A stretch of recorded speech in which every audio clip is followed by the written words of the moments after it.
Hello, everybody. This is Anthony Bionis from Mission Start Podcast, and if you enjoy listening to us not only on the website but also on iTunes, be sure to check us out on Stitcher as well. Stitcher is an iPhone, Android app, also on other smartphones. You can download for free. And also registration is for free too. It's an app that you can listen to any podcast that is on there without ever downloading a file. When you register with Stitcher, be sure to put in promo code Mission Start or Conover or both, and you get to automatically be entered into a $100 prize every month from Stitcher. So be sure to check us out, support us, and we'll support you guys. Hello, everybody. This is Anthony Bionis. Due to my not knowing of why I wasn't recording the first part, you guys will be hearing the main discussion. Sorry for the delay. There was a few things that I got in the way, but the main thing is our main topic will be on this podcast, and expect to hear what we have to say about what games that we are looking forward to for this year. This is a week old, but still pretty good in my opinion. I'll even throw in some outtakes that I recorded actually after the show. So enjoy the show.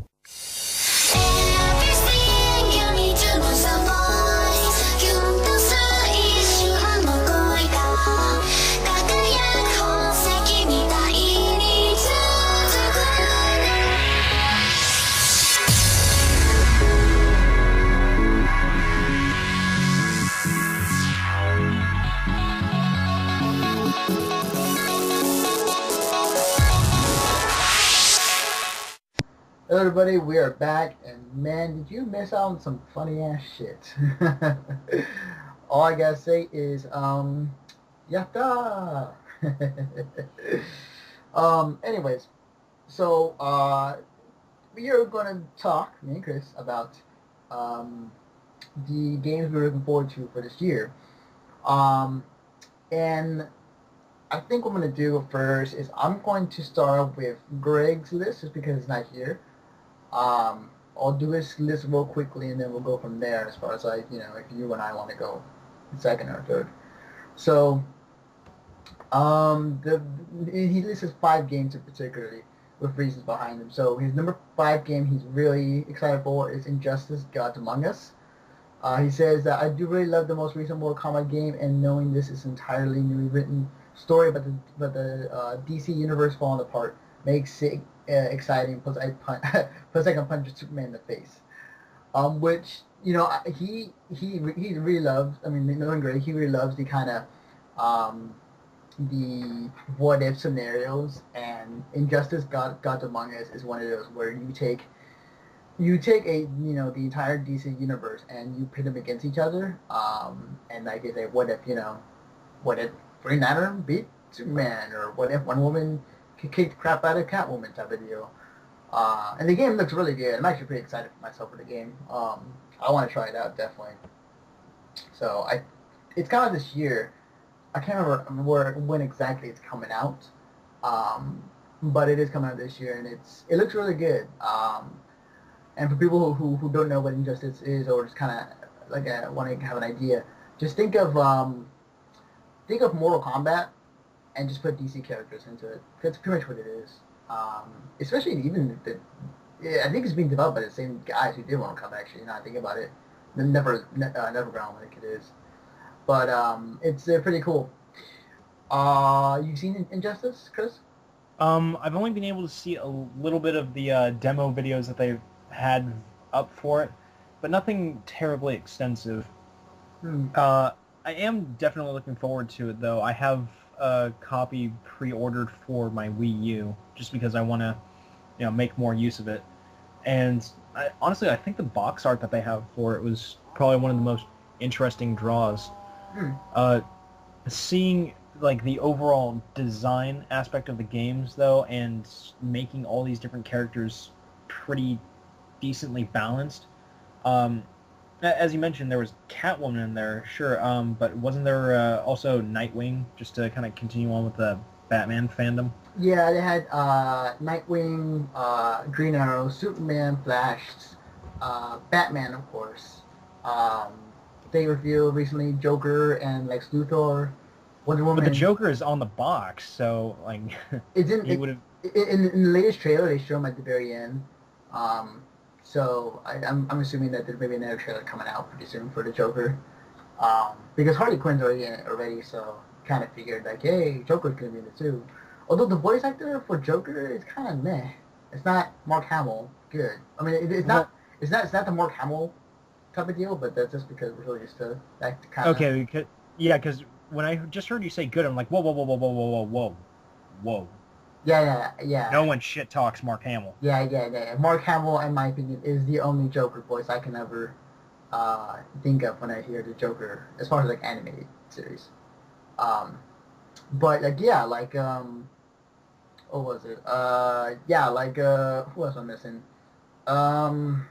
Was it freaking the what's his name? Deadpool? Or what? Yeah. I think Deadpool was in the trailer. I can't remember.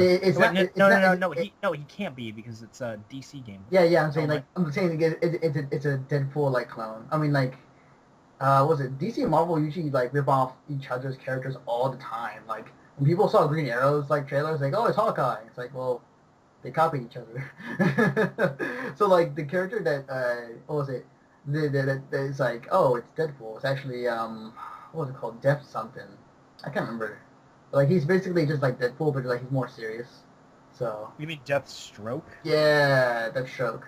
They even have like a reference in the comics between him and Deadpool, because they have like similar names too.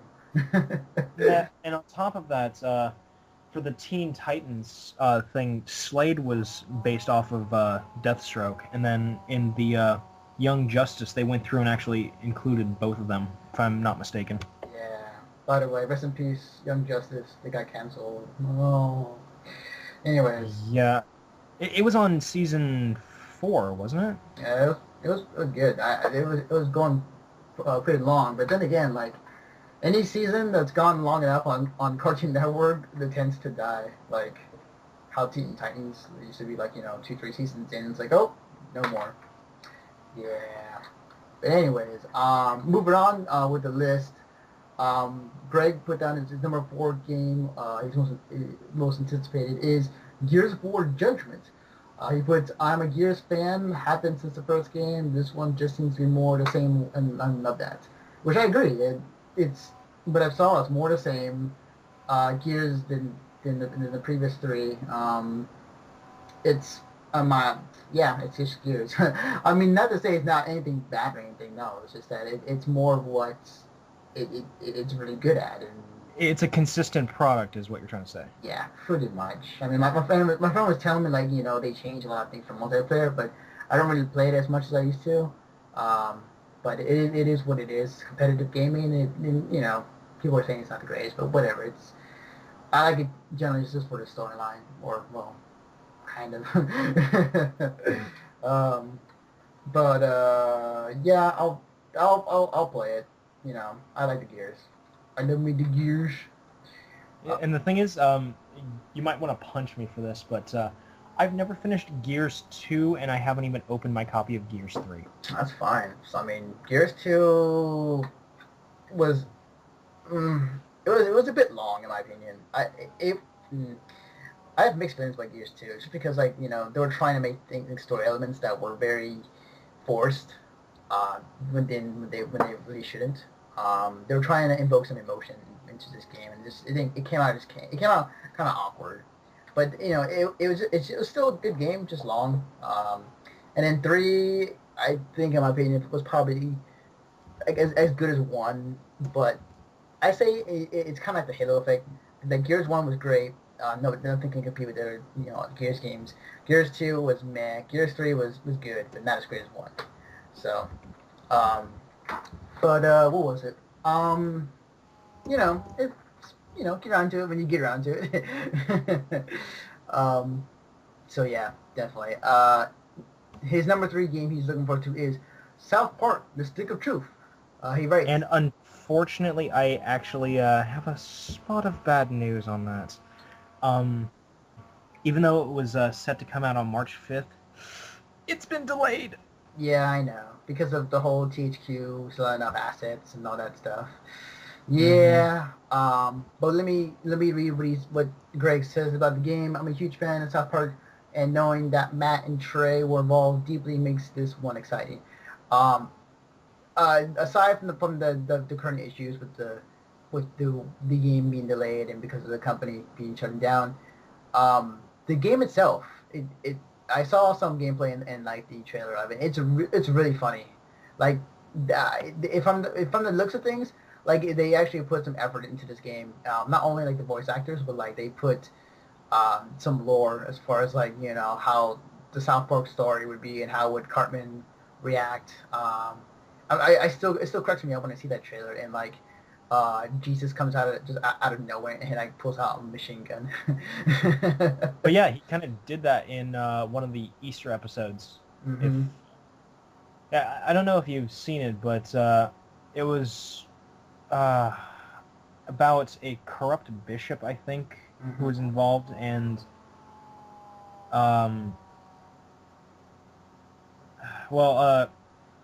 towards the end of the episode, Jesus and Kyle are locked together in prison, and Jesus says that he only has powers when he's dead, and of course, Kyle's Jewish, and that just kind of plays into the whole thing about Eric saying that, the Jews killed Jesus.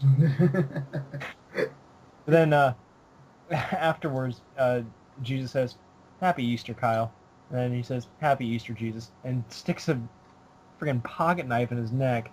But then he comes back and he's like in the middle of this crowd, and then he out of nowhere he pulls this 5-sided throwing star, or it's like a curved star thing, and it has these blades that pop out of it, and he just pulls it out of hammer space or something and flings it at the guy, and it hits him right in the head. Wow. But yeah, I'll wait till this game comes out. Which should, if GameStop is correct on this, would be on December 31st.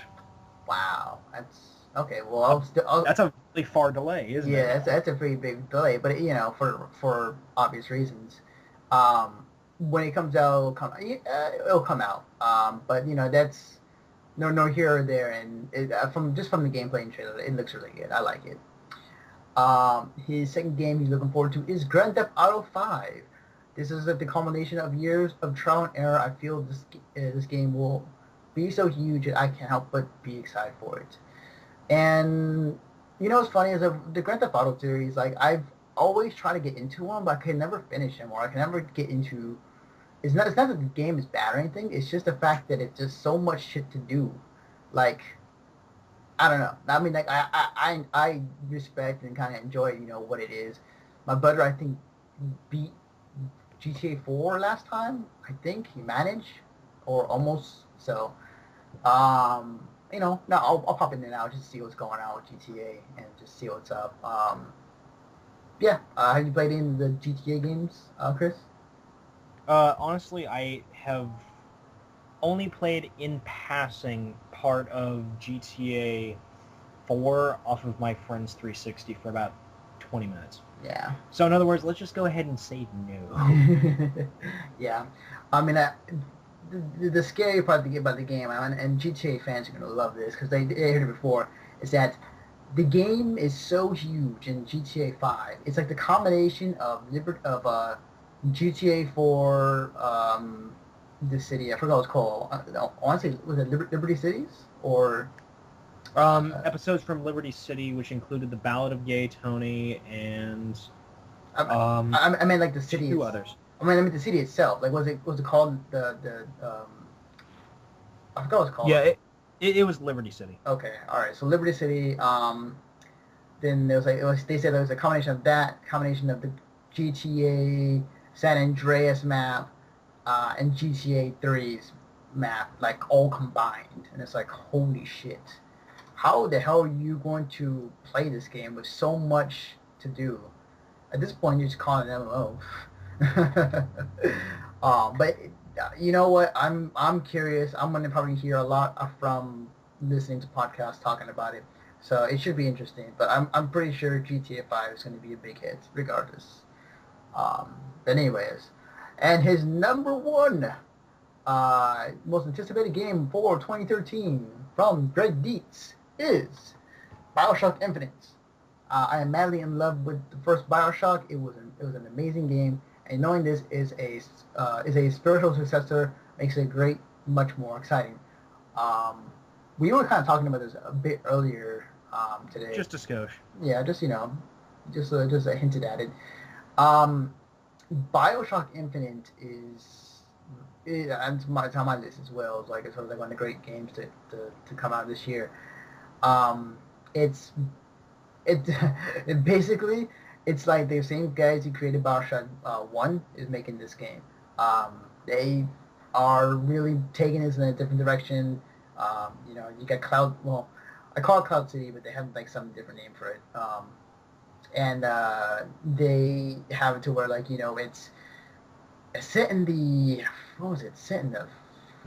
It's in the 1960s or 50s, 60s, something like that. Yeah, in that time era, and they're up in the Cloud City where everything is, people live up there, and it's like they separated the city from the United States because they wanted to, I guess, have their own rules and all this stuff. I'm not quite sure what the storyline exactly is. All I know is that it looks badass. Basically, if you put BioShock 1 into a Cloud City and you get to ride on rails, literally, all over the city, and it's much more action oriented too.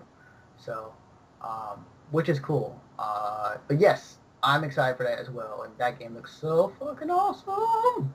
And on top of that, damn, I forgot her name. Isn't it Elizabeth? Yes, Elizabeth. And the fact is that she's your teammate throughout the entire game. Mm-hmm. It's an interesting dynamic to have someone who can shape, or not shape, but basically open up dimensional rifts between the past and the future. Mm-hmm. Yeah. Like how she in the demo videos, in the beta video where it shows that she's trying to bring a horse back to life and ends up going back into the past to bring it back to that state, and then apparently when her concentration bursts or whatever, she ends up going into the future, and you see in backgrounds on the theater that there's an allusion to the Star Wars movies. Yeah. It's really cool, and the thing is though about that mechanic is that you can use her to use her powers to get you what you need, but the more you use her, the more she is in pain, because it causes her great pain, and I think if you use her too much, it might kill her. So it's that kind of trade-off. If you really need to use it, do you cause as much pain to her, or do you use it sparingly or often, depending upon the player you are. So, yeah. Or if you're gonna be that try to be balls to the wall kind of guy and just not use her powers at all unless it's story related. Mm-hmm. Yeah. In the case for BioShock 1 and 2, you had alternate endings for if you didn't harvest the little sisters, and of course in my case, in both versions, I made sure to save every single one, considering the net loss between them is really not that much. Yeah. And I kind of didn't need all the plasmids and everything, so... Yeah, that's true.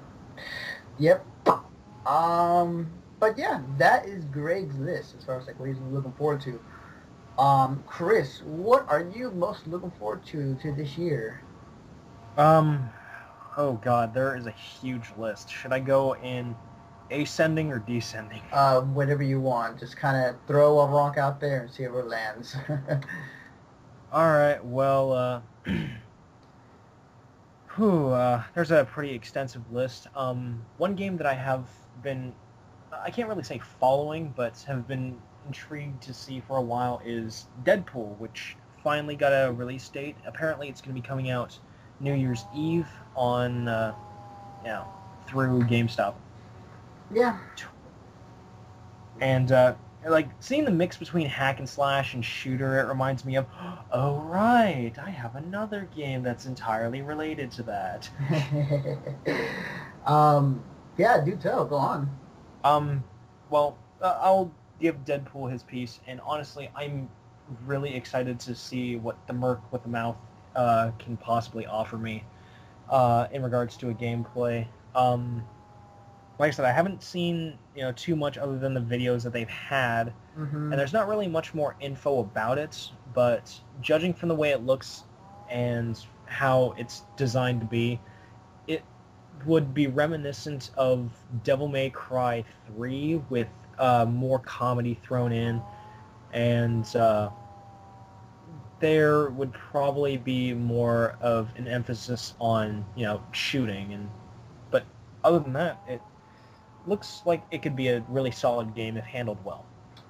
Definitely, it looks really good. I haven't seen much gameplay from it except in the videos. I mean, I'm still on the what's the word I'm looking for? I'm still on the fence as far as like when if that's going to be a good game or not. But we'll see when it comes out. I just Deadpool, the character they portrayed in the game or in this game is like he's more like what's the word? He's like kind of a jerk, like he. No, he's more like the comic books, if anything. Right. I mean, like I think it just the trailer just kind of came off as like he's not the goofy guy that we kind of known from the comics or just the latest games like Marvel, but it seems like he's coming off kind of like shit. I'm like blanking on the word right now. He's not at least in my opinion not acting like Deadpool 100%. He's like 80% Deadpool that now and like just like 20% like he's just like straight up just being a jerk like the entire time. But if that's kind of what it is right now, then whatever. Yeah, but that's only from what you can see in the videos. Yeah. So. And like the line that I thought from there that like really stood out to be him is, well, it looks like I'm not the only one with a little bit of shit in his pants. Yeah. I was like, yeah, this is Deadpool right here. Yep. You can break the fourth wall at any given moment. Yeah. It's awesome. Anyway, moving on to the second one because I, referenced hack and slash and shooter. Oh boy, I'm absolutely gonna love this. Bayonetta 2. But yes, I have to say Bayonetta was awesome, and I love that game. And the thing is, I am 4 achievements away from completing it. It's the 3 Alfheim portals, and it's the find and beat the Alfheim portals. Everything else, though, I have gotten and have done speed runs on Jubileus the Creator. Nice. Wow. Wow, yeah, so Bayonetta 2, when they made the announcement on the Nintendo online press conference, people felt divided because people were pissed, like, oh man, Bayonetta 2, I wish you had other consoles. And then the people were like, that Nintendo got it because no one else wanted it. Pretty much, yeah. Like I remember seeing on Twitter, like somebody said, like, be thankful that they even made a Bayonetta 2 because no one else would have stepped forward for a sequel. And honestly, I don't see why. In regards to a game, and for a full analysis, I guess I can do a write-up for it, or maybe a vocal review in regards to Bayonetta 1. But when it comes down to it, it is a, well, I guess you can call it hack and slash, even though a majority of your weapons are, hand-mounted guns and you use magic.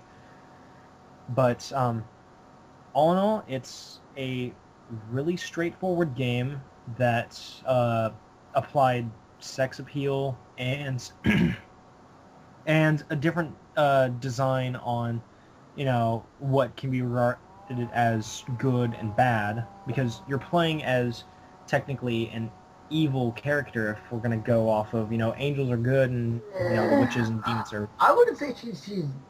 I mean... No, she isn't. Yeah. She is the protagonist, and she plays a dark role, and the thing that not a whole lot of people get is the fact that good and evil need to be in balance, otherwise it's going to be oppressive no matter how you look at it. Yeah, I mean, the thing is though, is like with her, like, she kind of, she seems to have a character, like, I mean, and this is kind of, brought up too, in like, as far as like, how her sexuality, she's like more in control of it than, having the game sexualize her. So she's like, very, controlling at the same time, very, Oh yeah, and then of course all the BDSM related torture moves that you have. Yeah, that's true. My favorite one on that note is when, actually no, I have two favorites. First one is when you bring in the guillotine, you get the angel in there, and then you start repeatedly, shooting and kicking him in the ass before finally you let go of the blade. Yeah. Oh, that was great. Yeah. And the second one was against, I think the angel's name is Desire or something like that, but the move where she brings up the spiked horse, and you just end up having her split down the middle through that. Yeah, that was good too. There was a lot of good ones in there.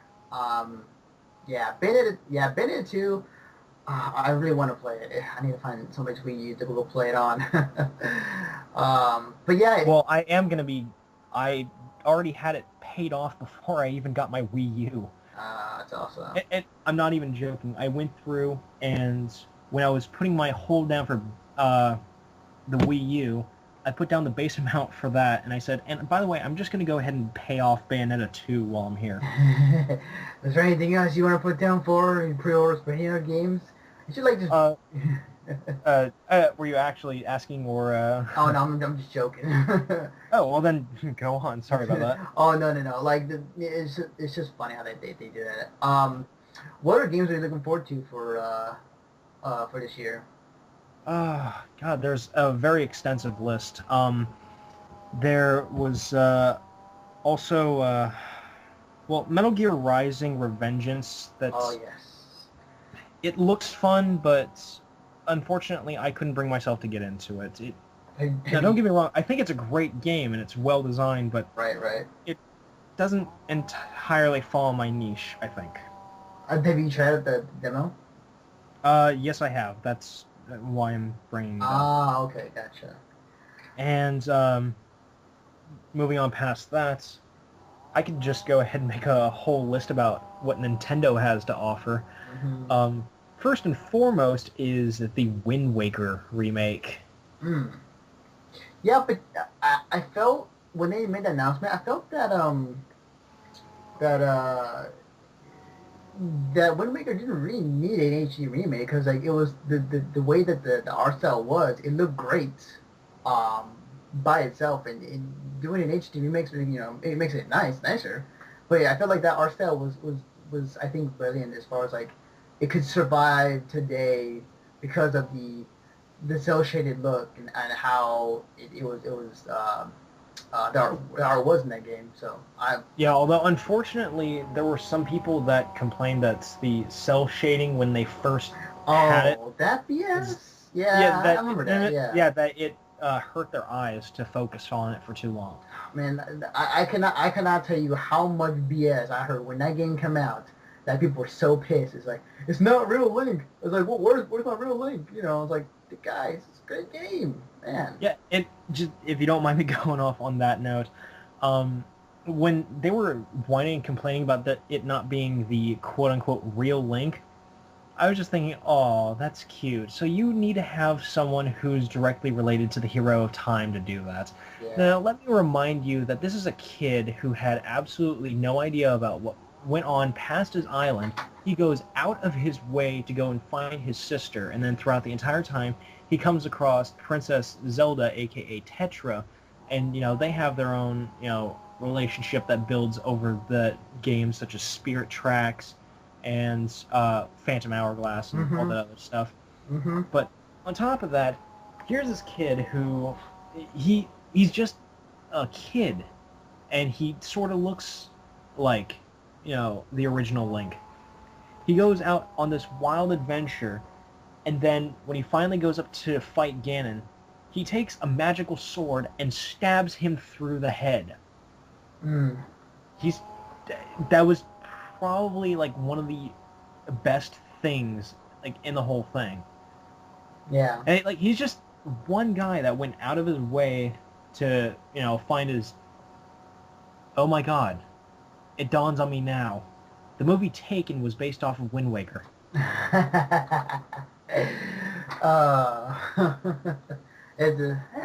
might have been. It might have been the precursor. That's a good point. Now that I think about it, it's just like, oh my god, it makes perfect sense.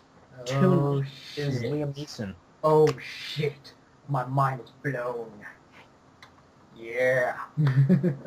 But, other than Wind Waker, there's Project X Zone, which is coming out for the 3DS. Oh yeah, that's like so sexy. Damn, I want that game. And one of the more interesting dynamics is, you get to use just a pair of characters from any of the Capcom verse, if you will, and they go through and I don't know. The first thing that came to mind was Capcom because X isn't there as well as Zero. Yeah. It's gonna have all these characters in there, and I think with each pair you have a slightly different story that gets told, and like there's this whole open-ended thing. So like there are plenty of stories that go into the campaign aspect of the game. So I'm really looking forward to that. Plus, having a handheld fighter would be a nice little plus. Yeah, definitely. It's I saw this game and I was like, oh shit, looks fucking awesome. And then I realized, hey, wait a minute, they made a game like this before. I went back and researched. They made a game called what was it? Like Sega X Capcom, or was it I can't remember the exact. But it was the same idea. They took the characters from Capcom and like Namco, and they put them together. And the cool thing, it was like the equivalent of a Kingdom Hearts game. Like you combine all these characters, like different universes, and you combine them into a game, and like it's like you get to choose each one, kind of like in a very RTS turn-based disguise style, where you click on each character and it's like you move a certain amount of squares and then you attack, and then you go to the screen where you fight the guy, you do combos and whatnot. And like they have the characters interact with each other, like storyline wise, and then they have dialogue between each other. Like you're not gonna like it's like when you're gonna see like fucking Mega Man talk to Ryu, or like Morgan. And Dante's in the game as well. Yeah. Just to throw that out there. Yeah. So I'm excited. When is that coming out? It's coming out in mid-March, if I'm not mistaken. Shit, I need to get a 3DS. If anybody's listening to this and has a 3DS on sale, please let me know. That looks really cool. I'm excited for it. Let me just double check. Project X Zone for the 3DS is coming out. Wow, that's weird. It doesn't. I heard that it's coming out. I heard it was coming out in the summer. Yeah, I just had overheard last time I was in GameStop that apparently it's coming out in the next couple months. Yeah. But never know. Never know. Yeah, we'll find out eventually. Cool. I have 3 more additions, and then I'll pass the mic over to you, more or less. Mm-hmm. The next one would have to be the pair of games Pokemon X and Y. Mm-hmm. You had a big ass boner for this one when you saw the announcement.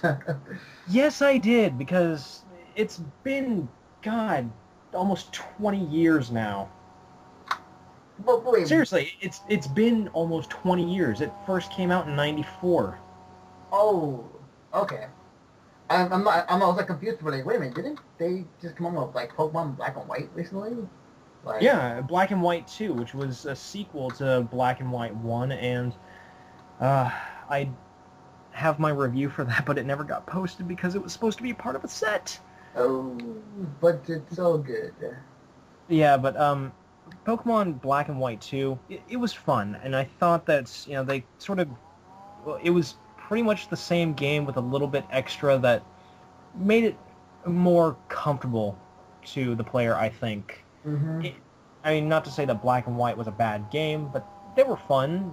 I just had to, take into consideration completely different area, completely different Pokemon, different plot, different game style. But in the end, it eventually comes together. So that's, one thing that, kept me playing it. And then for X and Y, they're going to be introducing all these other things. And there were a few theories that had come to mind when it came to designing X and Y. And as Jump and Shoot Man on Facebook had posted, it was something along the lines where with Pokemon X and Y, they represent the different levels of human and muscular anatomy, where Y is the central nervous system, and I can't remember nor pronounce the X Pokemon's, like, it's Zietl or something like that. Mm-hmm. It's a play on the whole chromosome Y and X type of deal. It's not actually on that. It's on the fact that it's set up to where X was supposed to be representative of nerves. Actually, no, Y was supposed to be representative of nerves. X was supposed to be representative of, what do you call it? Muscular structures, I think. Oh, okay. And then Z could be something along the lines, or, if they did come out with a Z, that it would be something along the lines of, what do you call it? More like a skeletal frame or something. I'm looking for it right now. Right. The next theory, which is what you had brought up before, where it's X, Y, and then if they made sequels, it would be XX and X. Yeah, no, like the next one would be X, Y, and then, it was something along those lines where it was a mix between, chromosomal setups. Right. Definitely. And the third theory, which seems to be the most plausible, at least what I'd like to think, has, it's X, Y, and Z for the different dimensions of, of space and visions. God, what's the word I'm looking for? Man, I can't even remember. It's been a long day. But the different spatial dimensions. There we go. Yeah. X, vertical, horizontal, and spatial. Okay. So, there were those. And then, of course, there's plenty of speculation either way. Okay. But I'm looking forward to it. It seems like it would be interesting, and to move off of the fanboyism from there. Mm-hmm. The next game that I had in mind, Tomb Raider. I don't know how I... Interesting. But you have seen the Tomb Raider videos, haven't you? Yes, I have. I am curious to see what... I'm curious, like, why are you excited for Tomb Raider? Well, the thing is that before I originally wasn't that into Tomb Raider, only because of the fact that her design, I figured, oh, okay, it's an adventurer and there are boobs and, whatever. Mm-hmm. That's literally all I thought about it. Mm-hmm. But then afterwards, I look at this other one, and you have just Lara Croft, she's, just a normal girl. Mm-hmm. And then afterwards she's just thrown into this thing, and it really goes off of the whole feel of survivor horror. And just the fact that it's all done through a first-person perspective and everything, I'm really looking forward to seeing what it has to offer.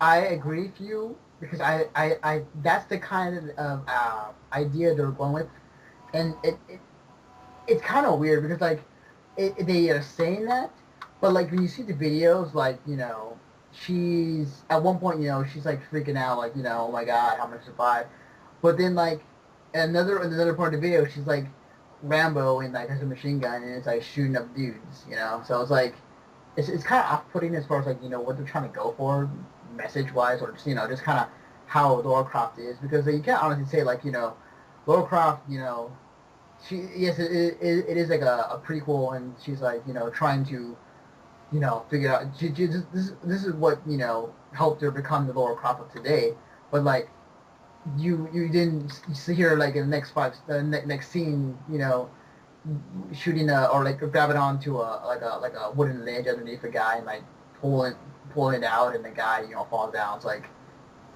it's kind of a disconnect, but regardless.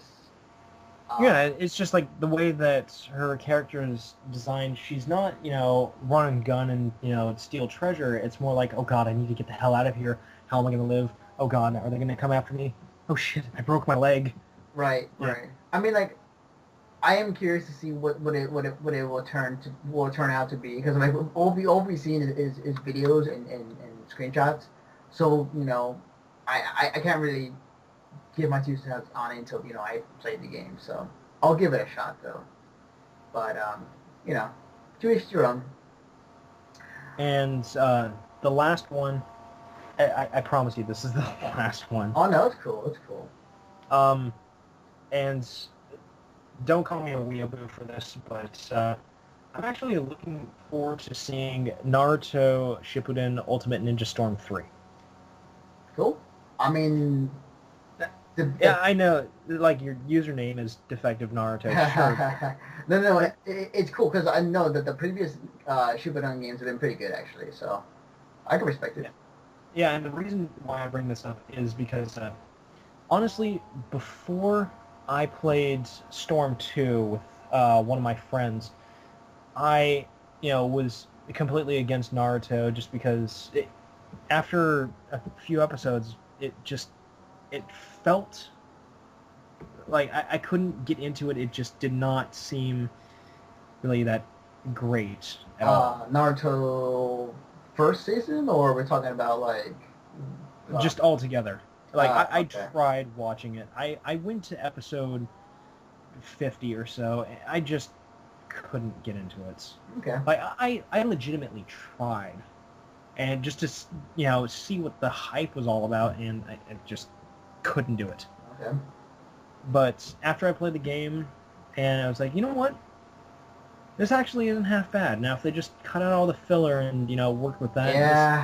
Yeah. Like the story mode was rather well made. I got through the whole thing, and it's a lot of fun. And the thing is that the fighting aspect of the game, it's very easy to get a hold of. Mm-hmm. It's just all you have to know is you hit B to attack, use the triggers to get out of opponents' attacks, Y for chakra, X for shurikens, and it's so simple. Like, you cannot mess it up, and you can pick it up like within an hour, and you'd already be really good at it. And I have to say, the game looks good. Like, you would you would think that shit was animation, but no, that's graphics. It is insanely beautiful. It's really good. No, and just altogether, it's I don't know. I'm looking forward to it just because Storm 2, the fighting system, everything involved with that, it was a lot of fun. I got really into it. I got really good at it too. Then Generations, it was fun, and I enjoyed watching people disconnect as they were about to lose when I was beating them with Child Hinata. Right. Yay. Seriously, like anything with Hinata, I used to be really good at because, oh, what's that? You're about to, run at me with a charge. How about Twin Lions? There we go. Nice. Yes. Awesome. Sweet. So that is your list for what you're looking forward to for this year? Yeah, and I mean, sure, there are plenty of other games, but I don't want to, talk everyone's ears off. Right, I hear you. Okay. I can always talk about them later on if we, do more podcasts like this, though. That's true. Very true. Okay. Awesome. So I'm gonna go through my list of games I'm looking forward to. And I think the first one that's coming out pretty soon that I'm really looking forward to, it's Dead Space 3 because that game is awesome. I love the previous Dead Space 1 and 2, and I'm really excited for this game, given the fact that, yes, it is not the horror-based shooter that it used to be. I will still play it regardless. I will say, from playing the demo, it feels like Uncharted, or like as far as like when people has been telling me. It's like, yeah, this is kind of how Uncharted feels. So it's like, oh, okay. But the game is, I love it. There's still some scares here and there. The weapon craft system is something I need to get used to. It's very interesting the way they have it. I feel like it's kind of complex for the casual player who plays Dead Space. So, but aside from that, I can't say good enough things about it. I cannot wait for the game to come out. So, and that's one of the games I actually would turn off the lights for. Like, I'm not the type of guy that plays like horror games in the dark. That would scare the crap out of me. But like, Dead Space like does that to me, and I enjoy it. So, what was it? Let's see. So, Dead Space 3. Crisis 3. Which I really enjoyed Crisis 2.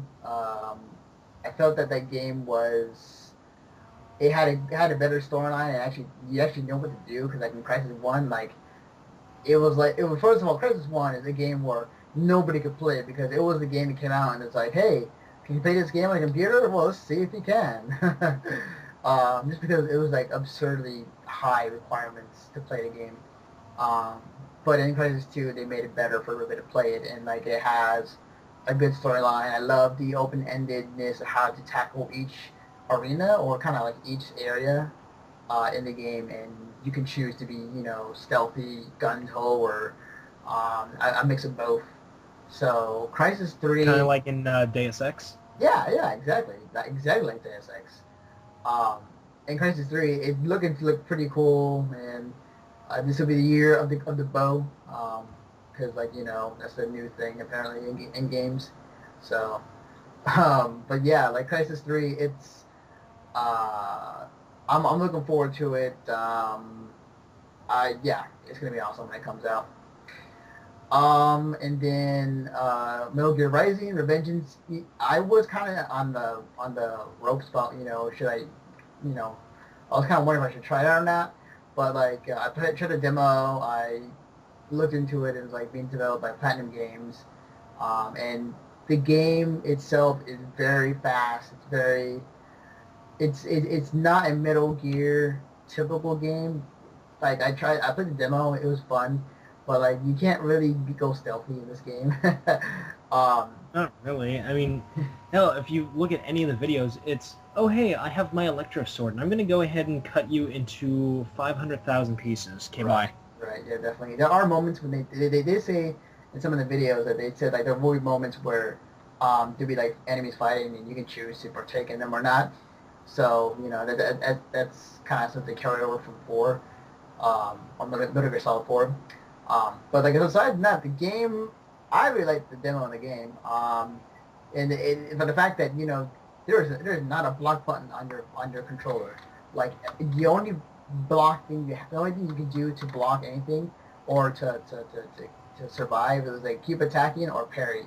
So, which I find that a great challenge, and that is awesome in my opinion. I also like the fact that the codecs, like, cause you're no longer like sitting at a screen of like this long ass conversation happening. like you do in previous Metal Gear games.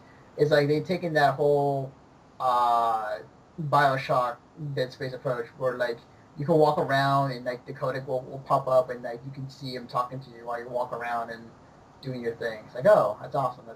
That's something they should have implemented like years ago, I think, in the Metal Gear series. But yeah, but the thought of just going about your business while you're dealing with that stuff, it wasn't exactly something really worth thinking about. Yeah. It's like I don't know. Like with the previous games, it was more like, oh hey, this is expositional information. You should probably pay attention, and they just set everything else aside and have that set up. It's more like you sit down to a Metal Gear game, you're sitting down to watch a movie. Yeah, that's not like that was a bad thing. I know. It's just the kind of how the series has been. Like it's a great story and everything, but it's like you're gonna be sitting down for like a good 20 minutes before you do anything, or you'll play for 5 minutes and you go to another long ass cutscene. Yo Hideo Kojima. But I'm really excited for Metal Gear Revengeance, as lame as that name is. Let's see, what else? Okay, so,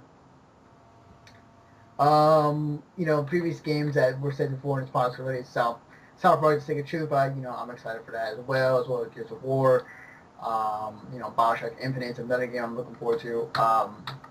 But the other game I'm looking forward to, and they're actually both coming out in the same month, which I find that pretty insane, is Last of Us, that Naughty Dog is working on. And that game looks so fucking good.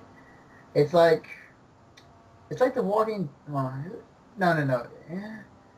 I want to say it's like The Walking Dead as far as like the atmosphere and how it's portrayed. And it's... No, take that back. It's like, you remember the game that came out, I think a couple of months ago, or like last year, called We're Alive? Or Alive, or what it was called. But I honestly don't remember. It basically the main premise of the game is that you are in this post-apocalyptic world and you have to survive, and it takes a literal sense as far as like you surviving. Like you're walking and you find a gun and it has like one bullet in it. You come across these guys who are, they want to kill you because you got water in you. They want to drink it to survive. And what you can do is you take out the gun, you can like bluff them. It's like, fend them off, or you actually, take a shot or shoot it up in the air to scare them away. Or it was a realistic take on it. And it has the same ideas of that into Last of Us, but it also just adds this like kind of the Naughty Dog just kind of graphics look so good, at least from the trailers. I mean, I haven't seen... Well, take that back. No, I've seen the gameplay as well. It's really good. All I gotta say is look at the trailers, look at the videos. It looks really good. Last of Us, it looks pretty awesome. I cannot wait for that game. The next game that's coming out in that same month, at the end of the month, is Remember Me. And I heard from somebody, from people, other people that got me thinking. It's like there really isn't that many cyberpunk games as you would think, right?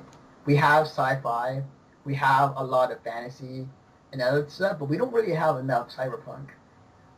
It's a territory that's it's kind of hard to accurately peg something that doesn't have that much organization to it, but at the same time has a genretic feel to it. Definitely. It's just hard to accurately peg, you know what I mean? Yeah, I hear you. And it's really cool. I really love the mechanic in the game where your main character can go into people or like kind of parkour around the city, but also be able to hack into people's minds and like adjust their memories. So for people who don't know, Remember Me is a game they released a trailer for. Your main character, like any other protagonist in a game, has amnesia, doesn't know who she is. But as the story goes on, she starts to remember what she was and kind of her skills and whatnot. And she goes around the city in this futuristic world where she can hack into people's minds and she can alter their memory to where they can remember or they can think that they lost their son and that affected them, and even though it didn't happen, she adjusts those memories to where they think that happened, and that person may go off and kill himself later in the day, or may do something dramatic, or like say this guy forgot his wallet, and you can adjust his memory, so like, oh no, he didn't, so he can pick up the wall and walk away. So I really love that mechanic, and I really love the kind of cyberpunk type of style they're going for. That's one of the games that's on my radar. Just like, oh yes, cannot wait. And if you don't mind me making a bit of a commentary onto that, with the whole Remember Me aspect, just seeing what they had through the trailers and, of course, through what you detailed, the first thing that came to mind is a game that I've been trying to pick up again called Lost Odyssey. Yeah, and I bring that up just because, you have the amnesiac character, and you just begin to know more and more about who you are and start to uncover this great conspiracy that's going on with the rest of the world. And you could almost say in some respects that with Remember Me, it's a heavily expanded upon and in some respects, depending on how you look at it, an improved version of the game. Definitely. Just, from the aspect that, working with people's minds and, memories and stuff like that, it's more inclusive rather than, just you learning more about yourself. Right. And I have 2 more games left as far as it off the list, off good old wiki. Tom Clancy's Splinter Cell Blacklist. I really enjoyed the last game that they put out for Splinter Cell. And I am pretty excited for this one. It's more the same the last one, but I like the fact that they're trying, because in previous games they tried to put Connect into the game that seems pretty useless, but in this game it's really cool because you're man, what's his name? Sam Fisher. Yeah, you're Sam Fisher. It's you're off doing some other mission, at least in the trailer that showed. I think it might be like a younger version of him, but the thing is though, what they did with the game is that they put it to where you can use the Connect to talk to people and whatnot, but if you make a noise when you're walking around, the enemies in the game will pick up on that and it's like, what's that? And they actually hear that noise. So I really love that kind of idea that they're going with, the integration of Connect, that I think is more useful in this game, or at least what they've shown than what other companies try to use Connect for in other games. I haven't seen much of it. I need to go back and watch some trailers and whatnot of it, but I am pretty excited for Splinter Cell. I like the last one. I'm waiting for this next one to come out. And honestly, I haven't played too much of these Splinter Cell games, so I mean, I've dabbled in them, and it has an interesting mechanic to it, but as some people might contest, well, what if it's just another Call of Duty with some writer I don't even know? I mean, they really changed it than what it used to be, because Splinter Cell 1 through 3, or 1 through 4, they had a lot of games prior, and the storyline is actually pretty good, but it's just the mechanics of what a stealth game used to be, where you would stay in the shadows, you would shoot at the lights, and you go forward, and it was that really you have to wait a long time or be very patient in those games. Whereas now it's more like you can actually be like an assassin. Yeah, definitely. So they changed it up in the last game, and it felt more like I said, like Assassin's Creed type of deal, or like you can fuck up something, but it won't end your mission. You can still keep going, and just deal with what's going on. So I cannot wait for the game. So I cannot wait to play it.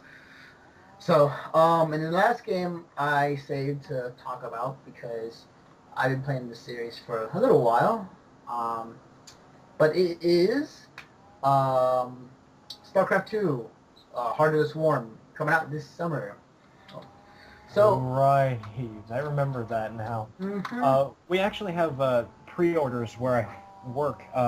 If you're inclined to try and get yourself a little bit of a discount, maybe. Or if I can work that in, not sure. Right. Maybe. I'm not too worried about it, but I'll get the game one way or the other. But yes, StarCraft 2. I have been playing this series for a while, since like the very first one. I love the storyline. I think that Blizzard are really good at making stories as well as like just kind of making these awesome kick-ass cinematics. As well like the RTS system itself is just very good. Like I don't think anything like compares to it. But StarCraft 2 Heart of Swarm continues off where the last game was, and it's more the same. I think they're adding different units to the game.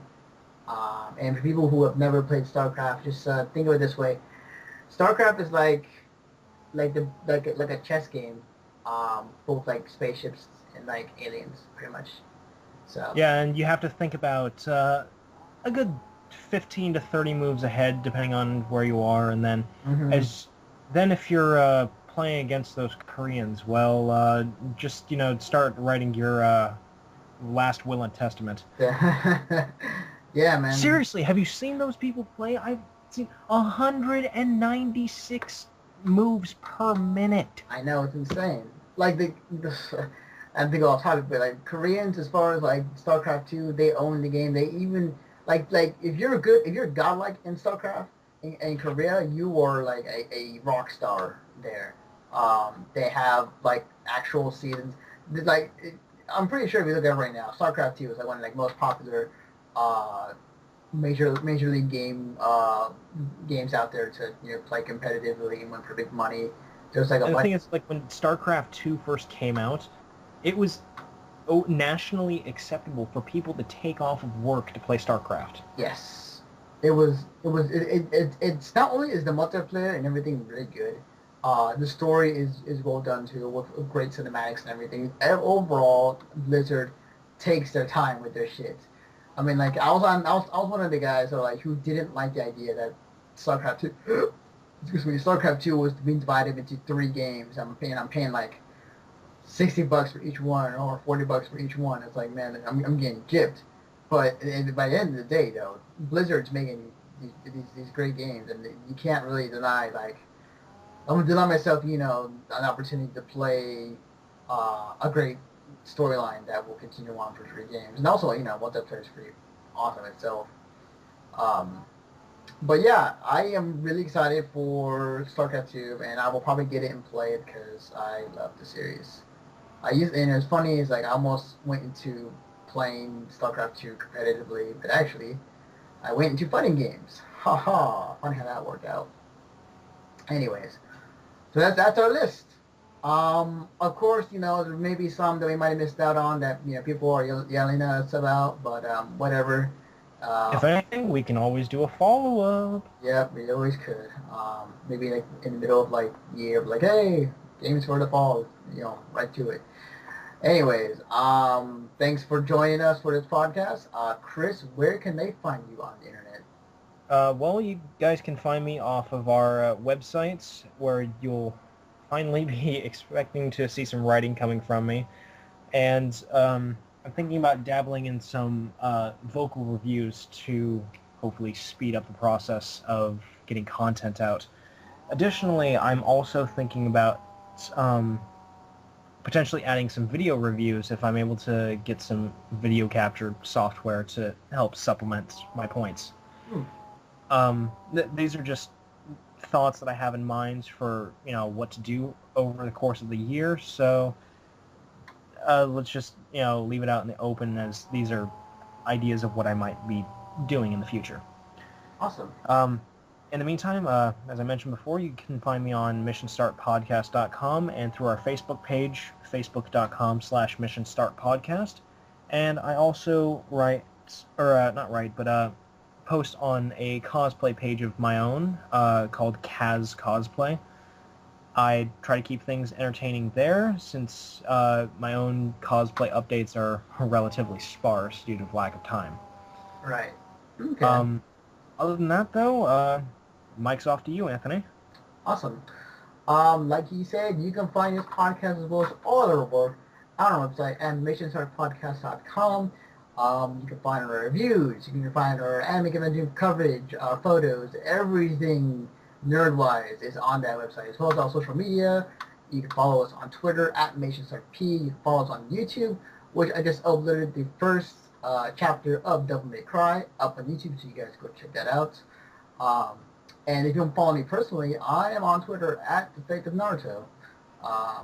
And, I go on there and say some crazy shit, and yeah, you'll love me for it later on. Anyways, but yes, thank you, Kris, for joining me for this podcast. No problem, anytime. And with that, we say goodbye, and we'll see you all next time.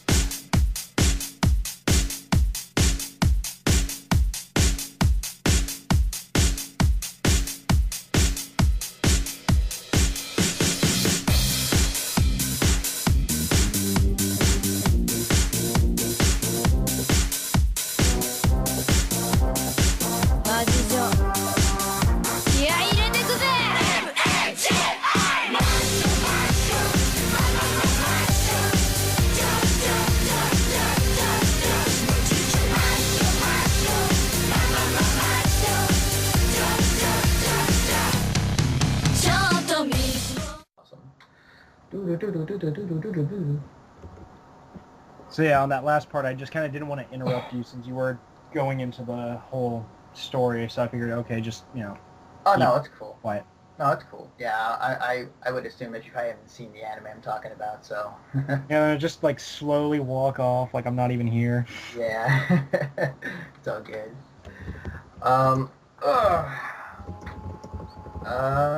Yeah, I'm good. So.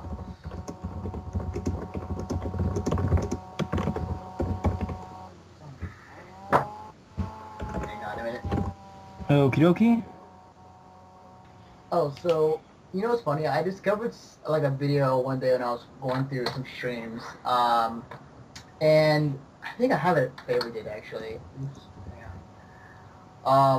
So, there is a video that came out I think it was in the 90s, or early 90s. Remember it was Sega versus Nintendo, and that the whole, Sega can't and Nintendo don't type of, back and forth type of deal? Mm-hmm. Apparently in Japan, they created this guy to promote Sega, and he was called, oh man, give me a minute. I think it's one of my favorites. It's in my favorites. It was called Sega. Oh, was it Sega Ata Senshiro? And it's a music video, and basically, he is like the Asian Chuck Norris, and he goes around and he is this badass Japanese karate guy, and he's representing Sega. I like the video. It's pretty funny. It's pretty awesome too. I was like, wow, this is the best thing I've seen all day.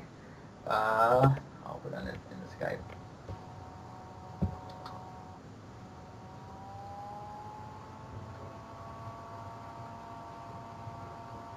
Also, the song's pretty catchy too.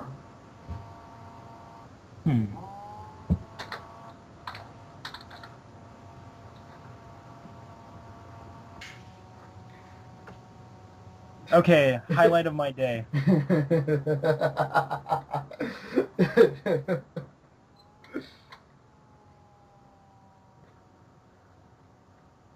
So yeah, highlight of my day apparently. From Rory, the goddess of courage, posted, "Wow, you're an adult. You must be so rational and intelligent." Her that was in quotes, and then her response, I guess, is, "Hi, I'm Vivica. My father is 56 years old and just screamed at me for politely asking him to put things in the dishwasher because I was busy cooking, and he just piled a shit ton of dishes on top of unwashed ones that he didn't bother to do despite being home all day for the last year and a half. And I'm here to disprove that statement. But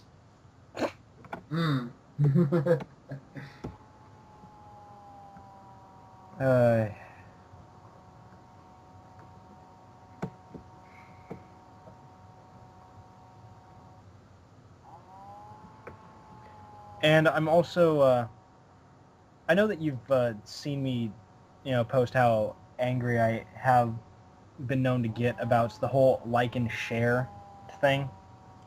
The whole, if you like this picture, like view. Yeah, okay, yeah, about that, yeah. I don't know why, but it seems like no matter where I look, no matter how many pages I keep unliking, no matter how,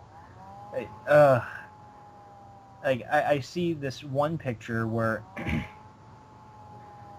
it was on my cosplay page saying, person X wants to make teens adding game 14 to 19 onlys picture. And it shows this woman who's being beat, or it looks like, and it says, like and share if you are against woman abusing. And just, like, that's kind of a given, You don't have to have a fucking picture to prove that you're against something. And even better, try to, not make it look like it's completely staged.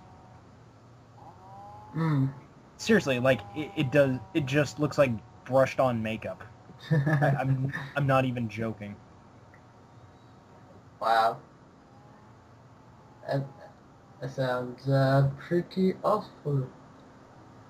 Yeah, I don't know. It's just me, though, I think. To each their own. Oh, okay. Oh man, I need to watch that. I need to watch that video again. That was hilarious. Okay. I'm good. I'm good when you are. So. I should probably go grab another Coke, just in case. Okay. I'll be back in 1 minute. All right. That's cool. So, local battle, question. So, I run, I'm new to organize, kind of labor for the but in order to keep friends with you.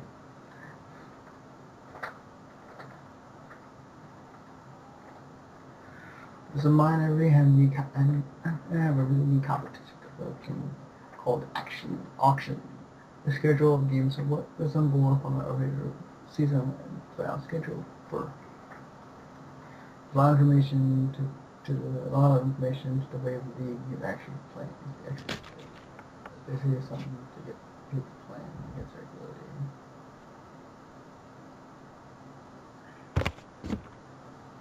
Hello. Welcome back. Alright, so I am just about ready now. Okay. So just let me know when we're going to start recording again. Okay. Give me a minute. I'm reading this thing real quick.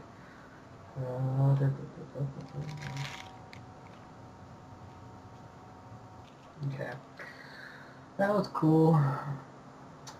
Yeah. My friend's like, kind of what the fucking right now. Because I showed that video I sent you. She said like her brother just discovered YouTube and it's like, here, show him this. And she gave me just a blank look, like as a response on Twitter.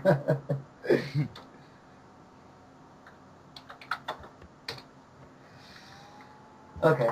I am ready. Are you ready? Yeah, I'm ready. Are you ready to throw down in this corner where I ain't at?